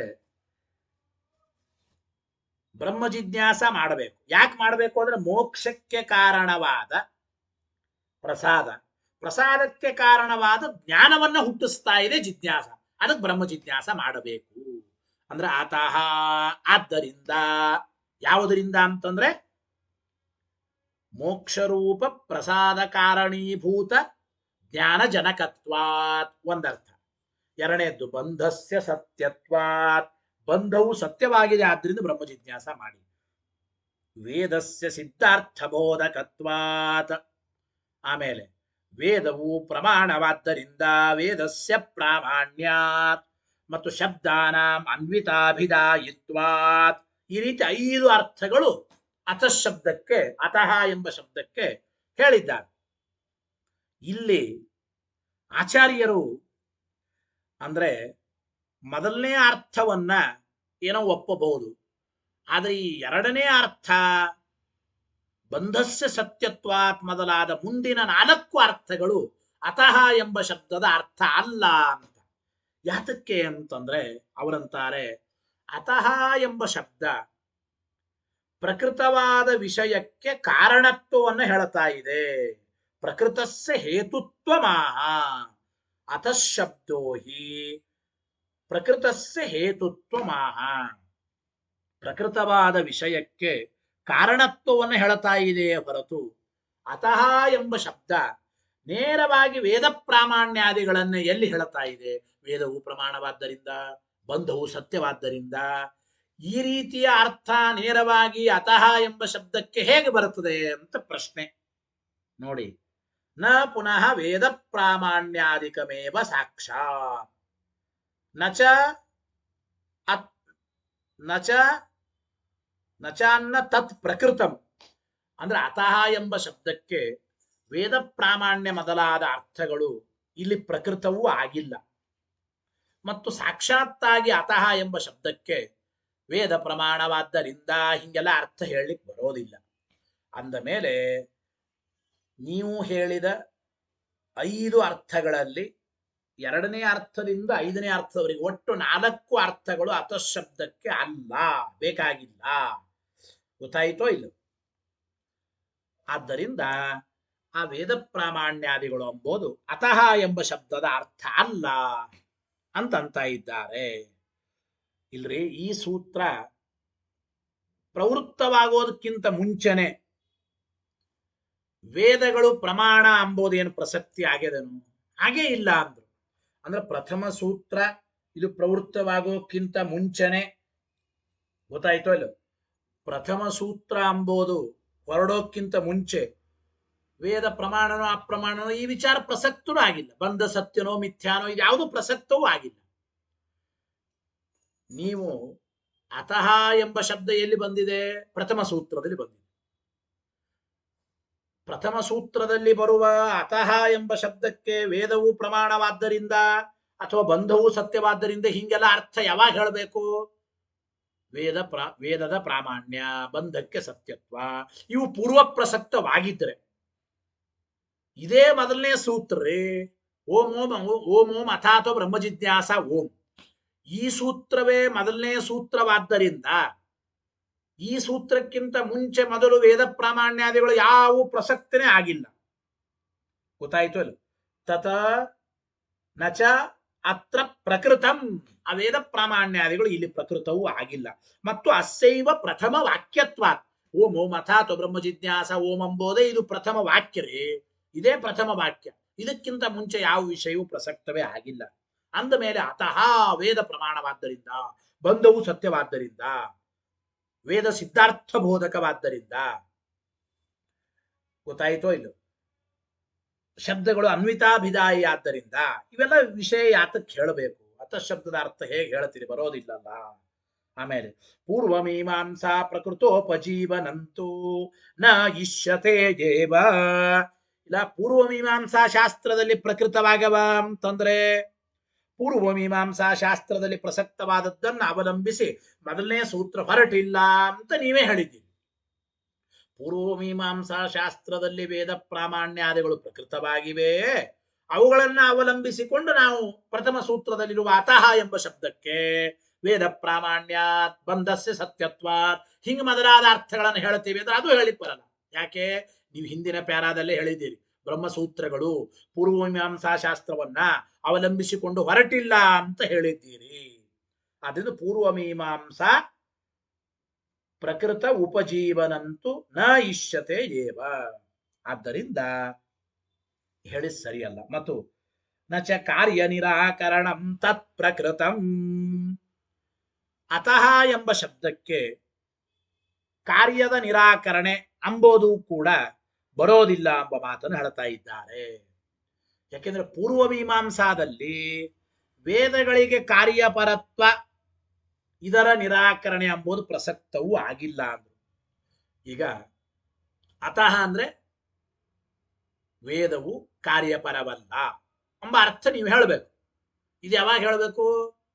ಕಾರ್ಯಪರತ್ವದ ನಿರಾಕರಣೆ ಹಿಂದೆ ಪ್ರಸಕ್ತವಾಗಿದ್ರೆ. ಆದರೆ ಪೂರ್ವಮೀಮಾಂಸಾ ಶಾಸ್ತ್ರದಲ್ಲಿ ಕಾರ್ಯಪರತ್ವದ ನಿರಾಕರಣೆಯೂ ಕೂಡ ಪ್ರಸಕ್ತವಾಗಿಲ್ಲ. ವೇದವು ಕಾರ್ಯಪರವಲ್ಲ ಎಂಬ ವಿಚಾರ ಎಲ್ಲ ಪೂರ್ವಮೀಮಾಂಸಾ ಶಾಸ್ತ್ರದಲ್ಲಿ ಅದು ಪ್ರಸಕ್ತವೂ ಆಗಿಲ್ಲ. ಅಂದ ಮೇಲೆ ಇಲ್ಲಿ ಅತಃ ಎಂಬ ಶಬ್ದಕ್ಕೆ ಕಾರ್ಯಪರತ್ವ ನಿರಾಕರಣೆ ಎಂಬ ಅರ್ಥವೂ ಹೇಳಲಿಕ್ಕೆ ಬರೋದಿಲ್ಲ. ತತ್ ಕಥಂ ಅಸ್ಯ ಅರ್ಥಸ್ಯ ಅತಃ ಶಬ್ದಾರ್ಥತೆಯ ವ್ಯಾಖ್ಯಾನಂ. ಆದ್ದರಿಂದ ವೇದ ಪ್ರಾಮಾಣ್ಯಾದಿಗಳನ್ನ, ಬಂಧ ಸತ್ಯತ್ವವನ್ನ, ಕಾರ್ಯಪರತ್ವ ನಿರಾಕರಣೆಯು ಇವೆಲ್ಲವೂ ಕೂಡ ಹೇಗೆ ಅತಃ ಶಬ್ದದ ಅರ್ಥ ಅಂತ ನೀವು ವ್ಯಾಖ್ಯಾನ ಮಾಡಿದ್ದೀರಿ? ಇದೆಲ್ಲ ಅತಃ ಶಬ್ದದ ಅರ್ಥ ಅಂತ ಹೇಗೆ ವ್ಯಾಖ್ಯಾನ ಮಾಡ್ತಾ ಇದ್ದೀರಿ ಅಂತ ಪ್ರಶ್ನೆ. ಗೊತ್ತಾಯ್ತೋ ಇಲ್ಲೋ? ಅದು ಹೇಗೆ ವ್ಯಾಖ್ಯಾನ ಮಾಡ್ತಾ ಇದ್ದೀರಿ? ಇಲ್ರಿ, ಅದೇನು ಇರ್ಲಿ ಬಿಡ್ಲಿ, ಒಟ್ಟು ನಾವು ಸುಮ್ಮನೆ ಅತಃ ಎಂಬ ಶಬ್ದದ ಅರ್ಥ ಅಂತ ಹೇಳ್ತೇವೆ ಅಂದ್ರೆ ಅನ್ಯಥಾ ಉತ್ಸೂತ್ರಿತ ಅಭಿಧಾನೆ ಭಾಷ್ಯತ್ವವು ವ್ಯಾಖ್ಯಾತ. ಹಾಗಾದ್ರೆ ಸೂತ್ರದಲ್ಲಿ ಇಲ್ಲದೆ ಇದ್ದದ್ದು ಕೂಡ ಭಾಷ್ಯಕಾರರೇ ಹೇಳಿದ್ದಾರೆ ಅಂತಂದ್ರೆ ಇದು ಸರ್ವಥಾ ಯುಕ್ತವಾಗೋದಿಲ್ಲ. ಆದ್ದರಿಂದ ಹಿಂದೆ ಪೂರ್ವಮೀಮಾಂಸಾ ಶಾಸ್ತ್ರದಲ್ಲಿ ಎಲ್ಲಿಯೂ ಪ್ರಸಕ್ತವಾಗದ ವೇದ ಪ್ರಾಮಾಣ್ಯ, ಬಂಧ ಸತ್ಯತ್ವ, ಕಾರ್ಯಪರತ್ವ ನಿರಾಕರಣೆ ಇದೆಲ್ಲವೂ ಅತಃಶಬ್ದದ ಅರ್ಥ ಅಂತ ಹೇಗೆ ವ್ಯಾಖ್ಯಾನ ಮಾಡ್ತೀವಿ? ಪ್ರಸಕ್ತವಾಗದೆ ಹೋದರೂ, ಸೂತ್ರದಲ್ಲಿ ಹೇಳದೆ ಹೋದರೂ ವೇದ ಪ್ರಾಮಾಣ್ಯಾದಿಗಳನ್ನು ನಾವು ಅತಃ ಎಂಬ ಶಬ್ದಕ್ಕೆ ವ್ಯಾಖ್ಯಾನ ಮಾಡ್ತೇವೆ ಅಂದ್ರೆ ಸೂತ್ರದಲ್ಲಿ ಹೇಳದೇ ಇದ್ದದ್ದನ್ನು ವ್ಯಾಖ್ಯಾನ ಮಾಡಿದ್ರೆ, ಉತ್ಸೂತ್ರಿತವಾದದ್ದನ್ನು ವ್ಯಾಖ್ಯಾನ ಮಾಡದಂತಾಗಿ ನಿಮ್ಮ ವ್ಯಾಖ್ಯಾನ ಇದು ಭಾಷ್ಯ ಅಂತೆ ಆಗೋದಿಲ್ಲ. ಭಾಷ್ಯ ಅಂತ ಆಗಬೇಕಾದ್ರೆ ಸೂತ್ರಾರ್ಥೋ ವರ್ಣ್ಯತೆ ಯತ್ರ ಭಾಷ್ಯಂ ಭಾಷ್ಯ ವಿದೋ ವಿದುಹು. ಸೂತ್ರದಲ್ಲಿ ಹೇಳಿದ ವಿಷಯವನ್ನು ಹೇಳಬೇಕೇ ಹೊರತು ಸೂತ್ರದಲ್ಲಿ ಇಲ್ಲದೇ ಇದ್ದದ್ದನ್ನು ಕಲ್ಪನೆ ಮಾಡಿಕೊಂಡು ಹೇಳಿಬಿಟ್ರೆ ನಿಮ್ಮ ಭಾಷ್ಯ ಅದು ಭಾಷ್ಯ ಅಂತ ಆಗೋದೇ ಇಲ್ಲ. ನಿಮ್ಮ ಭಾಷ್ಯ ಅದು ಭಾಷ್ಯ ಅಂತ ಸರ್ವಥ ಆಗೋದೇ ಇಲ್ಲ ಎಂಬ ಮಾತನ್ನ ಹೇಳ್ತಾ ಇದ್ದಾರೆ. ಆದ್ದರಿಂದ ಸರ್ವಥ ಯುಕ್ತವಾದದ್ದಲ್ಲ ಎಂಬ ಅಭಿಪ್ರಾಯವನ್ನು ಹೇಳ್ತಾ ಇದ್ದಾರೆ. ಮತ್ತು ಕಿಂಚ ಅಯಮರ್ಥ ಬ್ರಹ್ಮ ಜಿಜ್ಞಾಸಾ ಕರ್ತವ್ಯತಾಯ ಅತ್ಯಂತ ಉಪಯುಕ್ತ ವಿಸ್ತರಾದೇವ ಪೂರ್ವಮೀಮಾಂಸಾಯಾಮಿವ ವಕ್ತವ್ಯ ಸೂತ್ರಕೃದೈವ. ಇನ್ನೊಂದು ಮಾತು ಹೇಳ್ತಾ ಇದ್ದಾರೆ. ಏನು? ಪೂರ್ವಮೀಮಾಂಸಾ ಶಾಸ್ತ್ರದಲ್ಲೇನೆ ವೇದ ಪ್ರಾಮಾಣ್ಯಾದಿಗಳನ್ನು ವಿಸ್ತಾರವಾಗಿ ಏನು ಸಮರ್ಥನೆ ಮಾಡಿದ್ದಾರೋ ಹಾಗೆಯೇ ಉತ್ತರ ಮೀಮಾಂಸಾದಲ್ಲಿಯೂ ಕೂಡ ವಿಸ್ತಾರವಾಗಿ ವೇದ ಪ್ರಾಮಾಣ್ಯಾದಿಗಳನ್ನು ನಿರೂಪಣೆ ಮಾಡಬೇಕು ಅಂತ ಸೂತ್ರಕಾರರು ಹೇಳಿದ್ದಾರೆ. ಏಕೆಂದ್ರೆ ಬ್ರಹ್ಮ ಜಿಜ್ಞಾಸ ಮಾಡಲೇಬೇಕು ಅಂದ್ರೆ ಜಿಜ್ಞಾಸಕ್ಕೆ ಕರ್ತವ್ಯತ್ವವನ್ನು ಸಮರ್ಥನೆ ಮಾಡೋದಕ್ಕಾಗಿ ವೇದ ಪ್ರಾಮಾಣ್ಯಾದಿ ಯುಕ್ತಿಗಳು ಅತ್ಯಂತ ಉಪಯುಕ್ತವಾಗುತ್ತವೆ. ಅತ್ಯಂತ ಉಪಯುಕ್ತವಾಗುತ್ತವೆ ಅಂದರೆ ಪೂರ್ವಮೀಮಾಂಸಾ ಶಾಸ್ತ್ರದಲ್ಲಿ ಹೇಗೆ ವಿಸ್ತಾರವಾಗಿ ವೇದ ಪ್ರಾಮಾಣ್ಯಾದಿಗಳನ್ನು ಸಮರ್ಥನೆ ಮಾಡಿದ್ದಾರೆ ಹಾಗೆ ಬ್ರಹ್ಮಸೂತ್ರಗಳಲ್ಲಿ ಈ ಉತ್ತರ ಮೀಮಾಂಸಾ ಶಾಸ್ತ್ರದಲ್ಲಿಯೂ ಕೂಡ ವೇದ ಪ್ರಾಮಾಣ್ಯಾದಿಗಳನ್ನು ಅಷ್ಟೇ ವಿಸ್ತಾರವಾಗಿ ಸಮರ್ಥನೆ ಮಾಡಬೇಕು ಅಂತ ಸೂತ್ರಕಾರರೇ ಹೇಳಿದ್ದಾರೆ. ಅಂದರೆ ಜಿಜ್ಞಾಸ ಮಾಡಲೇಬೇಕು, ಬ್ರಹ್ಮ ಜಿಜ್ಞಾಸಾ ಕರ್ತವ್ಯ ಅಂದ್ರೆ ಬ್ರಹ್ಮ ಜಿಜ್ಞಾಸಕ್ಕೆ ಕರ್ತವ್ಯತ್ವವನ್ನು ಸಮರ್ಥನೆ ಮಾಡೋದಕ್ಕಾಗಿ ವೇದ ಅಂದ್ರೆ ವೇದ ಪ್ರಾಮಾಣ್ಯಾತ್, ವೇದ ಇದು ಪ್ರಮಾಣ, ವೇದಕ್ಕೆ ಪ್ರಾಮಾಣ್ಯವನ್ನ ಸಮರ್ಥನೆ ಮಾಡಿದ್ದಾರೆ. ಆದ್ದರಿಂದ ಜಿಜ್ಞಾಸ ಕರ್ತವ್ಯತ್ವಕ್ಕೆ ಅಂದ್ರೆ ಜಿಜ್ಞಾಸ ಮಾಡಬೇಕು ಅಂಬೋದು ಉಪಯೋಗ ಬೀಳೋದಕ್ಕಾಗಿ, ಜಿಜ್ಞಾಸ ಮಾಡಬೇಕು ಅಂಬೋದಕ್ಕೆ ಉಪಯೋಗ ಬೀಳೋದಕ್ಕಾಗಿ ವೇದ ಪ್ರಾಮಾಣ್ಯಾದಿಗಳು ಉಪಯುಕ್ತವಾಗುತ್ತವೆ. ಆದ್ದರಿಂದ ಇಲ್ಲಿ ಕೇವಲ ಅತಃ ಎಂಬ ಶಬ್ದದಿಂದ ಸಂಕ್ಷೇಪವಾಗಿ ಹೇಗೆ ಸೂಚನೆ ಮಾಡುತ್ತಾರೆ ಅಂತ ಅಭಿಪ್ರಾಯ. ಅತಃ ಇತಿ ಸಂಕ್ಷೇಪೇಣ ಕಸ್ಮಾದುಕ್ತ ಅಂದ್ರೆ ವೇದ ಪ್ರಾಮಾಣ್ಯಾದಿಗಳು ಸಮರ್ಥನೆ ಮಾಡಬೇಕು, ವಿಸ್ತಾರವಾಗಿ ಸಮರ್ಥನೆ ಮಾಡಬೇಕು ಅಂತ ಸೂತ್ರಕಾರರೇ ಹೇಳಿದ್ದ. ವಿಸ್ತಾರವಾಗಿ ವೇದ ಪ್ರಮಾಣ ಅಂತ ಸಮರ್ಥನೆ ಮಾಡೋದ್ರಿಂದ ಬ್ರಹ್ಮ ಜಿಜ್ಞಾಸ ಮಾಡಬೇಕು ಅಂತ ಆಗುತ್ತದೆ. ಅಂದ ಮೇಲೆ ನೀವು ಕೇವಲ ಇಲ್ಲಿ ಅತಃ ಎಂಬ ಶಬ್ದದಿಂದ ಇಷ್ಟು ಸಂಕ್ಷೇಪವಾಗಿ ವೇದ ಪ್ರಮಾಣ ಅಂತ ಸಮರ್ಥನೆ ಮಾಡೋದು ಎಷ್ಟು ಸರಿ? ಅಂದ್ರೆ ಪೂರ್ವಮೀಮಾಂಸಾ ಶಾಸ್ತ್ರದಲ್ಲಿ ಹೇಗೆ ವಿಸ್ತಾರವಾಗಿ ವೇದ ಪ್ರಮಾಣ ಅಂತ ಸಮರ್ಥನೆ ಮಾಡಿದ್ದಾರೆ ಅಷ್ಟೇ ವಿಸ್ತಾರವಾಗಿ ನೀವು ಕೂಡ ಇಲ್ಲಿ ವೇದ ಪ್ರಮಾಣ ಅಂತ ಸಮರ್ಥನೆ ಮಾಡಿದರೆ ಬ್ರಹ್ಮ ಜಿಜ್ಞಾಸ ಕರ್ತವ್ಯವಾಗಿದೆ ಅಂತ ಹೇಳಬಹುದು. ಅಂದ ಮೇಲೆ ಕೇವಲ ಅತಃ ಎಂಬ ಶಬ್ದದಿಂದ ಮಾತ್ರ ನೀವು ಸಂಕ್ಷೇಪವಾಗಿ ವೇದ ಪ್ರಾಮಾಣ್ಯಾತ್ ಅಂತ ಇಷ್ಟೇ ಹೇಳಿದ್ರೆ ಅದು ಹೇಗೆ ಸರಿ ಹೋಗುತ್ತದೆ? ಅತಃ ಇತಿ ಸಂಕ್ಷೇಪೇಣ ಕಸ್ಮಾದುಕ್ತ ಇತ್ಯಾಶಂಕಾದ್ವಯಂ. ಹೀಗೆ ಈ ಎರಡು ಶಂಕೆಯ ಪರಿಹಾರವನ್ನೇ ಆಚಾರ್ಯರು ಈ ಮುಂದಿನ ಅನುವ್ಯಾಖ್ಯಾನದಲ್ಲಿ ಹೇಳ್ತಾ ಇದ್ದಾರೆ. ಏತತ್ ಸರ್ವಮಿತಿ. ಏತತ್ ಸರ್ವಮಿತಿ ಏನು? ನಿಧಾನವಾಗಿ ಶ್ಲೋಕ ಹೇಳಿ ಅರ್ಥ ತಿಳಿಯೋಣ. ಏತತ್ ಸರ್ವಂ ತರ್ಕಶಾಸ್ತ್ರೇ ಬ್ರಹ್ಮ ತರ್ಕೇ ಹಿ ವಿಸ್ತರಾತ್ ಉಕ್ತಂ ವಿದ್ಯಾ ಪೃಥಕ್ತ್ವಾತ್ತೋ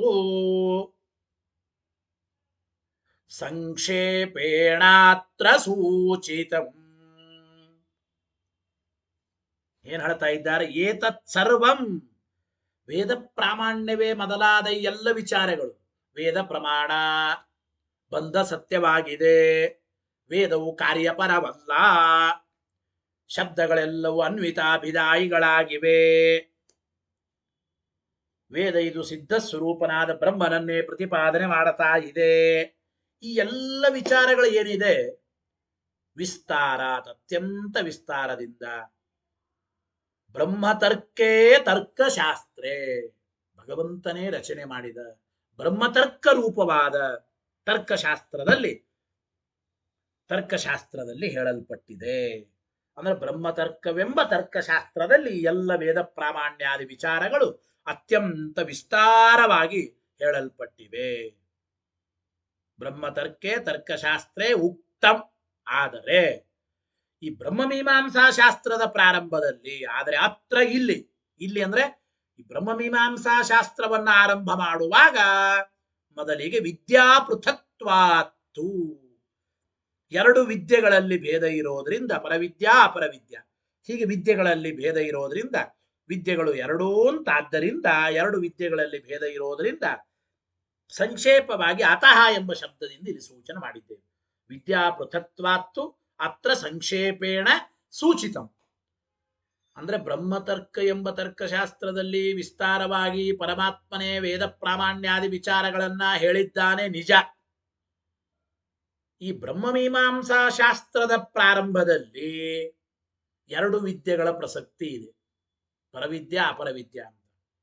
ವಿದ್ಯೆಗಳಲ್ಲಿ ಭೇದ ಇರೋದ್ರಿಂದ ಮೊದಲಿಗೆ ಅತಃ ಎಂಬ ಶಬ್ದದಿಂದ ಸಂಕ್ಷೇಪವಾಗಿ ಇಲ್ಲಿ ವೇದ ಪ್ರಮಾಣವಾಗಿದೆ, ಬಂದ ಸತ್ಯವಾಗಿದೆ ಮೊದಲಾದ ವಿಚಾರಗಳನ್ನ ಸೂಚನೆ ಮಾಡ್ತಾ ಇದ್ದಾರೆ ಎಂಬ ಮಾತನ್ನು ಹೇಳ್ತಾ ಇದ್ದಾರೆ. ಏತಸ್ಸರ್ವಮಿತಿ ಟೀಕರಾಯರು ಬರೀತಾ ಇದ್ದಾರೆ ನೋಡ್ರಿ. ಅಂದ್ರೆ ಸಂಕ್ಷೇಪವಾಗಿ ಮೊದಲು ಅತಃ ಎಂಬ ಶಬ್ದದಿಂದ ವೇದ ಪ್ರಾಮಾಣ್ಯ ಮೊದಲಾದ ವಿಚಾರಗಳನ್ನು ಸಮರ್ಥನೆ ಮಾಡಿದ್ದು ಇದು ಅತ್ಯಂತ ಯುಕ್ತವೇ ಎಂಬ ಮಾತನ್ನು ಹೇಳ್ತಾ ಇದ್ದಾರೆ. ಅದು ಹೇಗೆ ಏನೋ ಸ್ವಲ್ಪ ನಿಧಾನವಾಗಿ ತಿಳಿಯಬೇಕು. ನಾಳಿನ ಪಾಠದಲ್ಲಿ ಮತ್ತೆ ಯಾವ ರೀತಿ ಅತಃ ಎಂಬ ಶಬ್ದದಿಂದ ಸಂಕ್ಷೇಪವಾಗಿ ವೇದ ಪ್ರಾಮಾಣ್ಯಾದಿಗಳನ್ನು ಹೇಳಿದ್ದು ಯುಕ್ತ ಎಂಬ ವಿಚಾರವನ್ನು ಮತ್ತೆ ನಾಳಿನ ಪಾಠದಲ್ಲಿ ತಿಳಿಯೋಣ. ಹರಯೇ ನಮಃ. ಶ್ರೀಕೃಷ್ಣಾರ್ಪಣಮಸ್ತು. ಅನೇನ ಭಾವೇಯತ್ ಪುಣ್ಯಂ ತದಾಪ್ನೋತು ಗುರುರ್ಮಮ. ಮಧ್ವೇಶಾರ್ಪಣಮಸ್ತು.